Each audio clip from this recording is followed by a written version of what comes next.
in Avodas Hashem, and like the Baal Shem Tov and really all the Mepharshim explain that Torah Lishma, one of the explanations is that a person is trying to work and change himself. If a person learns the entire Torah and doesn't change, then Rachmana Litzlan, it's Sama Movis.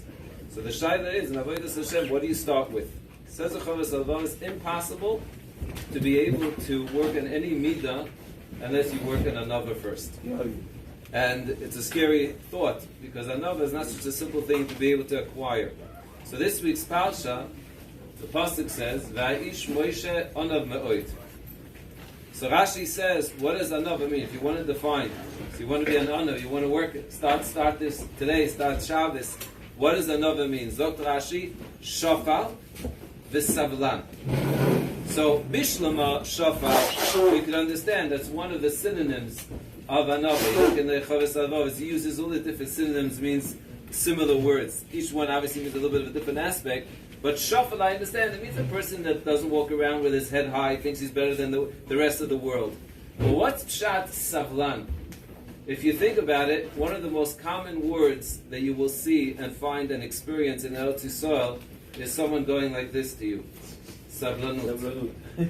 And you should know, if a Yid says something, especially in Eretz Yisrael, there's depth to it. Sablanut. You're about, you're driving, and you're stuck in traffic, or a guy's outside schmoozing, and then you honk the horn, and he says, Sablanut.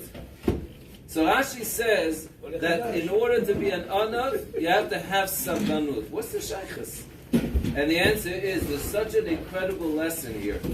Because the Sablanut, what's this? The shirish of Sablanut is a Sabal. You know what a Sabal is? A Sabal is also a shlepper. What does that mean? Someone, you ever see a guy that's a shlepper, he takes on his back an entire, if a guy knows how to do it, he can take a whole fridge. See these people that walk up the stairs with a fridge on their back. How much you wonder? Hella blind. What is the Yesod? A sabal means I'm able to tolerate. In English it's called to tolerate, but it's even deeper. I'm able to carry whatever I'm being given. If a person really wants to be an anav, to start even the process, you have to be able to accept. You have to be able to tolerate. You have to be able to understand that if you're in the streets or you're driving or you're passing by 18 Fonche and suddenly there's 10 cars and nothing's moving, and at some point you start honking and getting all upset, or you're trying to do the circle and there's a guy schmoozing. I'm not saying that you shouldn't get out nicely and say maybe perhaps you should move on or move to the side.